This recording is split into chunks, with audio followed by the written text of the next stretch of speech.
Hi friends, welcome to Restart YouTube channel.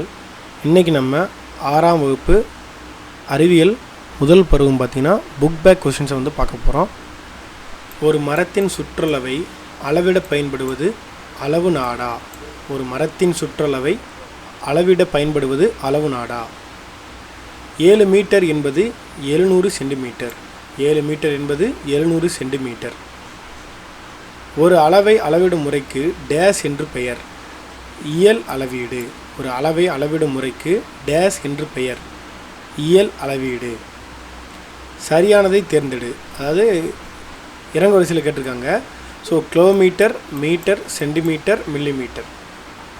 அளவுகோலை பயன்படுத்தி நீளத்தை அளவிடும்போது உனது கண்ணின் நிலை டேஷ் இருக்க வேண்டும். அளவிடும் புள்ளிக்கு மேலே செங்குத்தாக இருக்க வேண்டும். ஸோ எதாக இருந்தாலும் நம்ம அந்த புள்ளியோட செங்குத்தில் நின்று தான் பார்க்கணும். அப்போ தான் சரியான அளவு தெரியும். சரியா தவறா? நிறையை 126 கிலோகிராம் என கூறுவது சரி. ஒருவரின் மார்பளவை அளவுகோல் பயன்படுத்தி அளவிட முடியும். தவறு. 10 மில்லிமீட்டர் என்பது 1 சென்டிமீட்டர் ஆகும். சரி. 10 மில்லிமீட்டர்ன்றது 1 சென்டிமீட்டர் தான். முழம் என்பது நீளத்தை அளவிடும் நம்பத்தகுந்த முறையாகும். தவறு. ஏன்னா அது நம்பத்தகுந்த முறை கிடையாது. ஒரு குத்துமதிப்பாக தான் அளவிடுவோம். எஸ்ஐ அலகுமுறை என்பது உலகம் முழுவதும் ஏற்றுக்கொள்ளப்பட்ட ஒரு அலகுமுறையாகும். சரி. எஸ்ஐ தான் நம்ம இன்டர்நேஷ்னல் லெவலில் ஏற்றிருக்கோம். கோடிட்ட இடத்தை நிரப்புக. எஸ்ஐ அலகுமுறையில் நீளத்தின் அலகு மீட்டர். நீளத்தின் அலகு மீட்டர். 500 கிராம் என்பது அரை கிலோன்னு சொல்லலாம். இல்லைனா 0.5 kg அப்படின்னு சொல்லலாம். டெல்லிக்கும் சென்னைக்கும் இடையில் உள்ள தொலைவு கிலோமீட்டர் அப்படின்னு தான் அந்த அளவில் தான் அளப்பாங்க. 1 மீட்டர் 100 சென்டிமீட்டர். 1 மீட்டர் 100 சென்டிமீட்டர் என அளவிடப்படுகிறது. 5 கிலோமீட்டர் 5000 மீட்டர். 5 kilometre 5000 metre. ஒப்புமை தருக. சர்க்கரை அப்படின்னா பொதுத்தராசு. எலுமிச்சை சாறுனா அளவு ஜாடி. மனிதனின் உயரம் சென்டிமீட்டரில் அளக்கலாம். கூர்மையான பென்சிலின் முனையின் நீளத்தை மில்லிமீட்டரில் அளக்கலாம். பால் பருமன். காய்கறிகள் கிலோகிராம். பொறுத்துக. முன்கையின் நீளம் முழம். எஸ்ஐயின் அலகு. எஸ்ஐயின் அலகு மீட்டர். நானோ 10⁻⁻⁹. காலத்தின் எஸ்ஐ அலகு வினாடி. Kilo 10 cube. விசையும் இயக்கமும். சரியான விடையை தேர்ந்தெடு. வேகத்தின் அலகு மீட்டர் வினாடி. வேகத்தின் அலகு மீட்டர் வினாடி. கீழ்கண்டவற்றுள் எது அலைவுறு இயக்கம்? அதிர்வுறும் கம்பியின் முன்பின் இயக்கம் தான் அலைவுறு இயக்கம். அலைவுறு இயக்கம் என்னன்னா அதிர்வுறும் கம்பியின் முன்பின் இயக்கம்.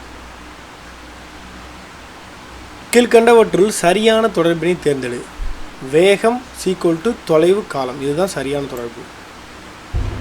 தொலைவு அல்லது அந்த பார் இதையும் அமைச்சுங்க. ஏன்னா இந்த சிம்பிளை மாற்றி கேட்பாங்க. ஸோ எல்லாம் ஒரே மாதிரி தான் இருக்கும். கீதா தன் தந்தையின் வண்டியினை எடுத்துக்கொண்டு அவளுடைய வீட்டிலிருந்து 40 கிலோமீட்டர் தொலைவில் உள்ள மாமா வீட்டிற்கு சென்றாள். அங்கு செல்வதற்கு 40 நிமிடங்கள் எடுத்துக்கொண்டாள். அப்போனா 1 நிமிஷத்துக்கு 1 கிலோமீட்டர் போயிருக்கா கீதா.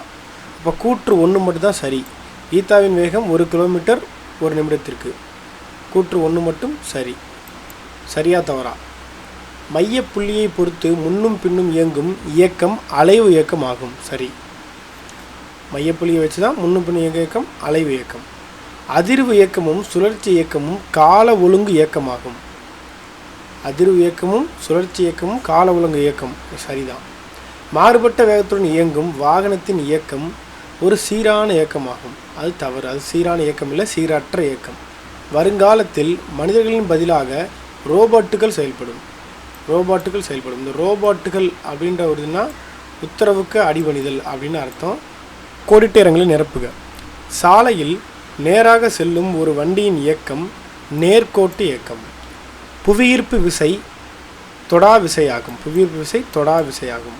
மண்பாண்டம் செய்பவரின் சக்கரத்தின் இயக்கம் தற்சுழற்சி இயக்கம். அது தற்சுழற்சி இயக்கம். ஒரு பொருள் சமகால இடைவெளியில் சம தொலைவுக்கு கடக்குமானால் அப்பொருள் இயக்கம் சீரான இயக்கம். தொடர்பின் அடிப்படையில் நிரப்புக. பந்தை உதைத்தல் தொடுவிசை. இலை விழுதல் தொடாவிசை. தொலைவு அப்படின்னா மீட்டர், இப்போ வேகம்னா வினாடி. தொலைவுக்கு மீட்டர், வேகத்துக்கு வினாடி. சுழற்சி இயக்கம் பம்பரம் சுற்றுதல். அலைவு இயக்கம் தனி ஊசல். ஒரு குறிப்பிட்ட கால இடைவெளியில் திரும்ப திரும்ப நிகழும் இயக்கம் கால ஒழுங்கு இயக்கம். ஒரு குறிப்பிட்ட கால இடைவெளியில் திரும்ப திரும்ப நிகழும் இயக்கம்னா கால ஒழுங்கு இயக்கம் எனப்படும். சமகால இடைவெளியில் சம தொலைவை கடக்கும் பொருளின் சீரான இயக்கம். சமகால இடைவெளியில் சமதொலை கடக்கும் பொருளின் இயக்கம் சீரான இயக்கம். நுணுக்கமான அல்லது கடினமான வேலைகளை செய்யுமாறு கணினி நிரல்களால் வடிவமைக்கப்பட்ட இயந்திரம் ரோபாட். இந்த நிரல்கள் அப்படின்னு என்னென்னா ப்ரோக்ராம்ஸ். அந்த ப்ரோக்ராம்ஸ் தான் நிரல்கள்னு தமிழில் நம்ம சொல்கிறோம். நம்மை சுற்றியுள்ள பருப்பொருட்கள். 3வது படம். சரியான விடையை தேர்ந்தெடுக்கவும். டேஸ் என்பது பருப்பொருளால் ஆனது அல்ல. ஒளி என்பது பருப்பொருளால் ஆனது அல்ல. 400 மில்லி கொள்ளளவு கொண்ட ஒரு கிண்ணத்தில் 200 மில்லி நீர் ஊற்றப்படுகிறது. இப்போது நீரின் பருமன் மிச்சம் இருக்கிற 200 மில்லி தான். தர்பூசணி பழத்தில் உள்ள விதைகளை டேஸ் முறையில் நீக்கலாம். கைகளால் எடுத்தல் முறையில் தான் நீக்க முடியும். அரிசி மற்றும் பருப்புகளில் கலந்துள்ள லேசான மாசு பொருட்களை டேஸ் முறையில் நீக்கலாம். புடைத்தல் மூலம் நீக்கலாம். தூற்றுதல் என்ற செயலை நிகழ்த்த பின்வருவனற்றுள் டேஸ் அவசியம் தேவைப்படுகிறது. காற்று. ஸோ காற்று சரியான வீதியில் இருந்தால் தான் அந்த தூற்றுதல் அந்த நிகழ்வு பார்த்திங்கன்னா சரியாக நடக்கும். டேஸ் வகையினான கலவையினை வடிகட்டுதல் முறையினால் பிரித்தெடுக்கலாம். திடப்பொருள் நீர்மம். திடப்பொருள் நீர்ம முறையினால் பார்த்திங்கன்னா வடிகட்டுதல் முறையினால் பிரித்தெடுக்கலாம். திடப்பொருள் நீர்மம். பின் வருவனவற்றுள் எது கலவை அல்ல? ஸோ எல்லாமே கலவை தான், நீர் மட்டும்தான் கலவை கிடையாது. சரியா தவறா? காற்று அழுத்தத்திற்கு உட்படாது. தவறு. அழுத்தத்திற்கு உட்படும்.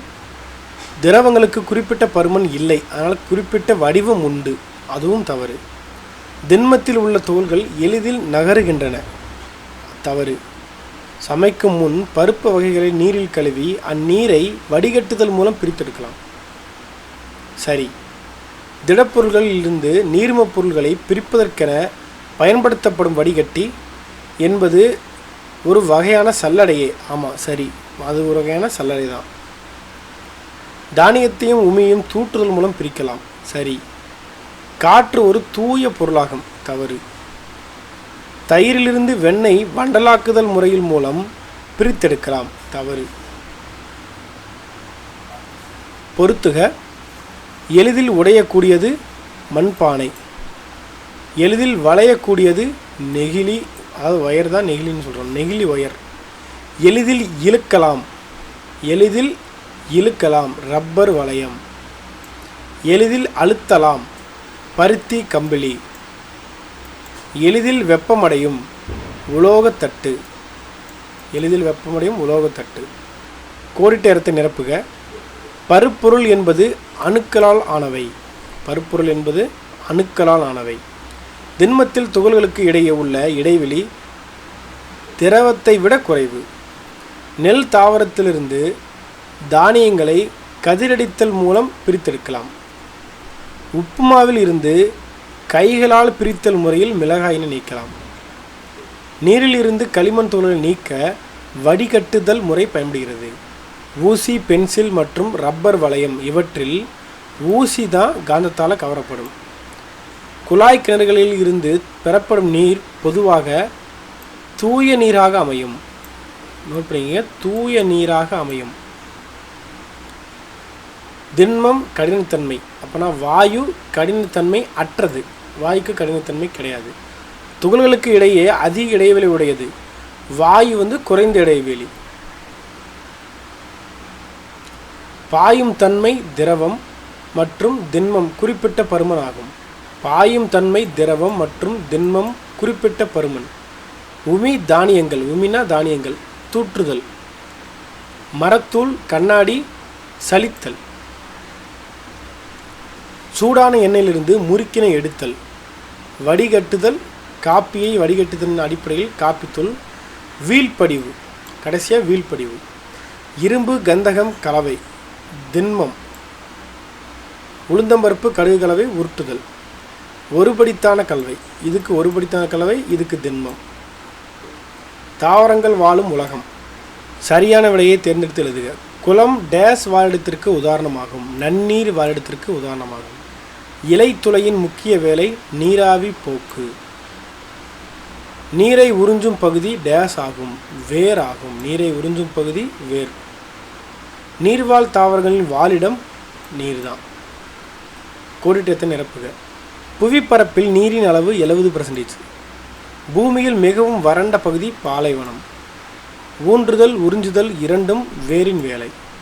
ஒளிச்சேர்க்கை நடைபெறும் முதன்மை பகுதி இலைகள். இலைகள் தான் ஒளிச்சேர்க்கை நடைபெறும். ஆணிவேர் தொகுப்பு இருவித்திரை தாவரங்களில் காணப்படுகிறது. பொறுத்துக. மலைகள் இமயமலை. பாலைவனம் வறண்ட இடங்கள். தண்டு கிளைகள். ஒளிச்சேர்க்கை இலைகள். சல்லிவேர் தொகுப்பு ஒரு வித்திலை தாவரங்கள். சரியா தவறா? தாவரங்கள் நீரின்றி வாழ முடியும். தவறு. தாவரங்கள் அனைத்திலும் பச்சையம் காணப்படும். தவறு.